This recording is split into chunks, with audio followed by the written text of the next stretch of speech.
Hi, good evening, everyone. I'm Chief Meteorologist Janessa Webb. We have multiple waves of rain about to make its way across the district. Later this week, we are tracking potential of another 2 inches of rain and some storms. We'll look at everything coming up. The station covering all of the DMV. This is DC News Now. You're watching DC News Now at 9. And coming up tonight, Virginia polling centers now closed. Ballots being counted for the 2023 primary elections. We've got you covered with the results all across the Commonwealth as they come into our newsroom. Plus, a Lyft ride takes a terrifying turn for a local woman. He wouldn't respond to me and tell me where he was taking me. So if you're not going to answer, I'm going to jump. Tonight, she recounts her experience with DC News Now. Plus, making it easier to start a family in the district. Now, a new D.C. law is expanding access to costly fertility treatments. Hi, everybody. Thanks for joining us for DC News Now at 9 o'clock. I'm Chris Flanagan. Hey, great to see you. I'm Tasmin Mahfouz, and DC News Now is your local election headquarters. Results for the Virginia primary elections, they're pouring in. Polls closed about 2 hours ago. There are 47 nominations on the ballot all around the Commonwealth, with control of the General Assembly on the line tonight. That's right, a lot going on. Joining us now is Northern Virginia Bureau reporter Max Marcilla, joining us live in studio. And Max is covering the biggest races of the night, Max. Yeah, there is a lot going on. I mean, I think let's start local because we are the local election headquarters. And the big topic here is the Commonwealth's attorney races. We are seeing a trend of progressive prosecutors, incumbent progressive prosecutors facing Democratic challengers. So let's start in Arlington. That's one of the first races that we've been tracking. And you can see there, this race is not yet called, though there is 98% in the incumbent progressive prosecutor. In this case, leading 56% to 44. Josh Katcher trying to unseat the incumbent. And now let's move over to Fairfax County. This is one that we have talked about a lot. Steve Descano, the incumbent, again, only 14% in, so still a ways to go.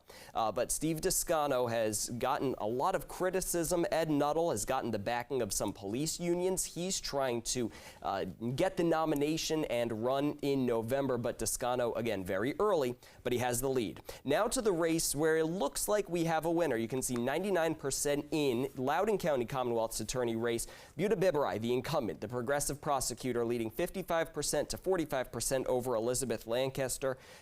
So far tonight, Buda Biberai has given a victory speech, and Elizabeth Lancaster has gone onto social media to tweet that she is, quote, overwhelmed and humbled by the number of folks who supported her in this campaign. She said her message was righteous and she ran with integrity.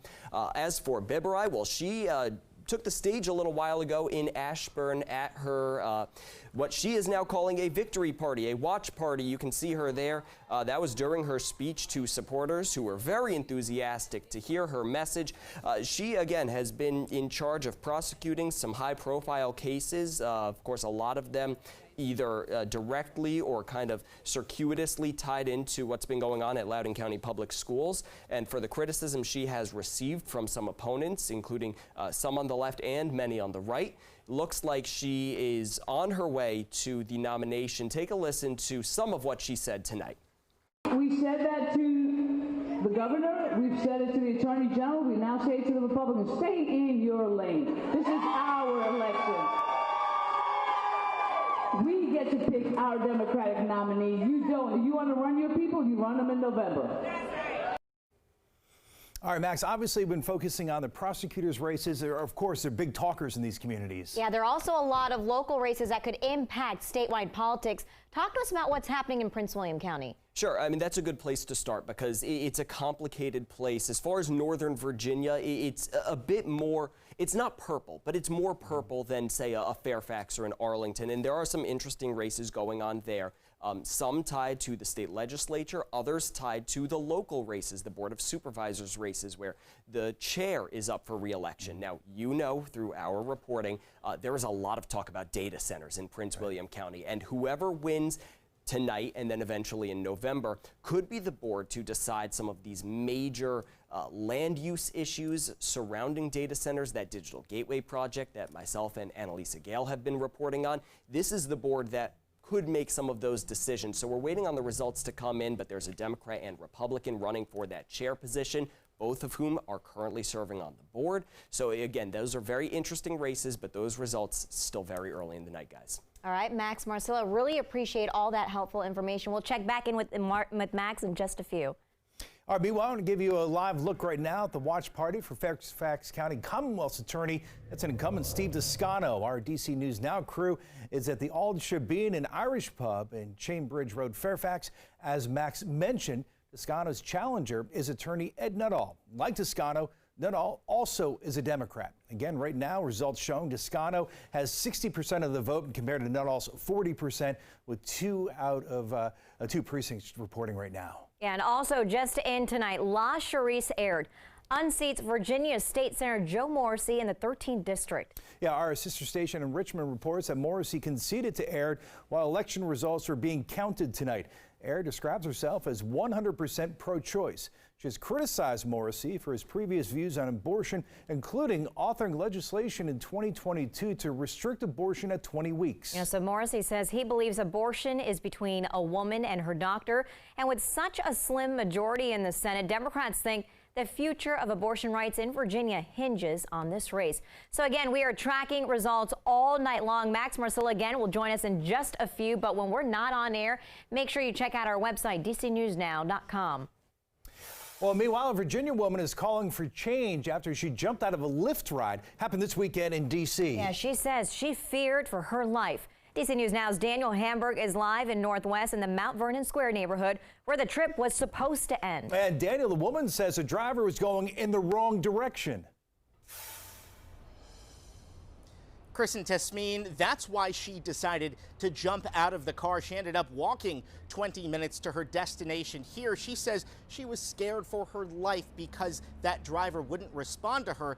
Lyft says it was a misunderstanding.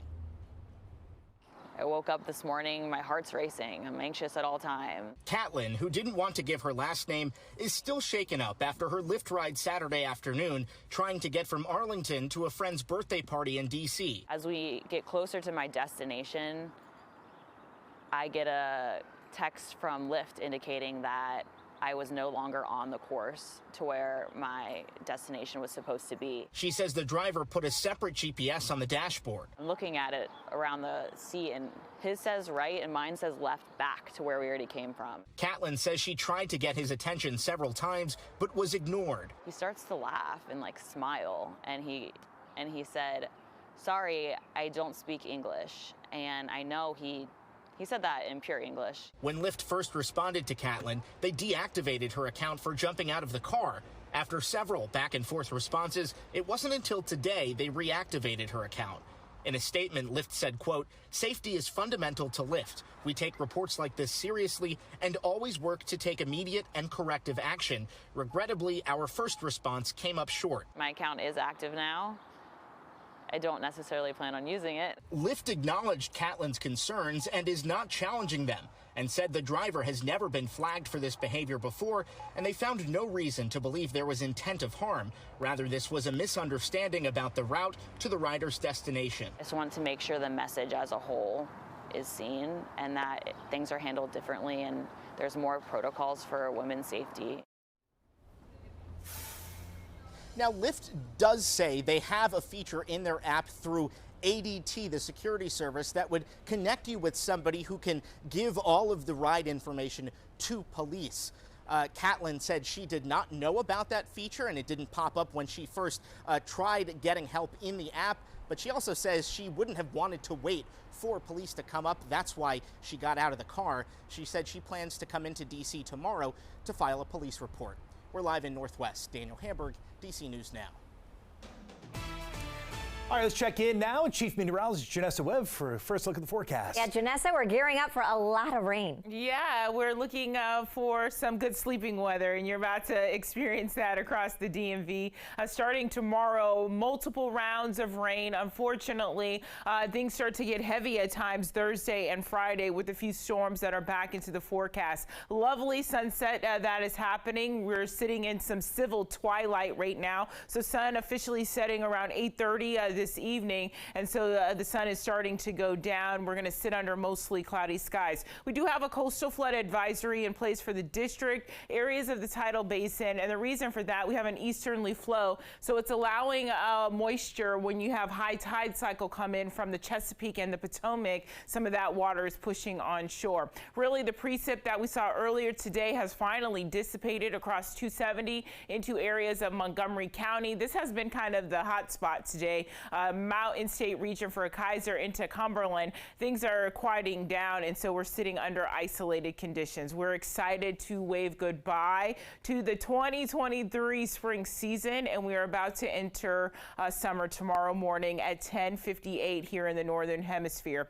It is 93 days of summer that you can enjoy here. We'll call Thursday the first official full day. So as we go into the equinox, we're going to see kind of a longer days, and tomorrow actually is the longest day here out of the entire year and the shortest evening. So enjoy the weather tomorrow. I know it's not super great, but you are going to have plenty of dry time. When does that dry time happen? I'll show you coming up. Janessa, thank you. And developing now, a person died after being hit by a Red Line Metro train. This happened in Northeast D.C. today. It happened right near the Rhode Island Metro station. It forced Metro to suspend the Red Line service between the Fort Totten and Noma Gallaudet stations. So you're taking a look at pictures of people who were evacuated, walking to safety there. Firefighters and other first responders helped evacuate more than 100 passengers there. D.C. Fire and EMS tweeted out their response was a recovery rather than a rescue. All new tonight, help for couples in the DMV who have struggled to have a family. Now, roughly 1 in 10 people need fertility treatments. Yeah, yet many insurance companies don't cover fertility treatments, and the out-of-pocket costs can be in the tens of thousands of dollars just to start a family. Yeah, D.C. government is trying to ease that burden. As our Mario Carbone reports, newly passed legislation makes fertility coverage mandatory across the board. One mother tells me that her and her husband almost had to choose between buying a house and having a baby because that is how expensive fertility treatment is. Now, she is calling what council passed here today transformative. There's nothing that compares to the joy of having had Xander. His birth was a dream. A dream that almost didn't happen. This is medical care. After 3 miscarriages, Maya Martin Cadigan and her husband started looking into fertility options, including in vitro fertilization or IVF. But seeing the numbers around IVF was like sticker shock. I was like, this is expensive per round. We could buy 3 cars. Their health insurance didn't cover the treatment, and they were told the cost could be $20,000 to $30,000 per round. For us, it was a real question about can we afford both buying a house and being able to do IVF. Luckily, her husband got a new job in a new state, New York, where large group insurance companies are required to cover fertility treatments. And so after 3 rounds of IVF, and we now have a beautiful 6.5-month-old little boy, but we saw the inequity that exists because IVF was not provided to employers in the District of Columbia. That will soon change. Tuesday, District Council passed the Expanding Access to Fertility Treatment Amendment Act, which requires private insurance, Medicaid, and the D.C. Healthcare Alliance to cover fertility diagnosis and treatment. People have waited years to save up enough money. Councilmember Christina Henderson is behind the legislation. Infertility is a health diagnosis, and your health insurance should help provide coverage to treat it. And this does still require a signature by the mayor. As far as when this actually starts, it depends on what type of insurance you have, but it will be between January of 2024 or January of 2025. Reporting from the Wilson Building, I'm Marielle Carbone, DC News Now.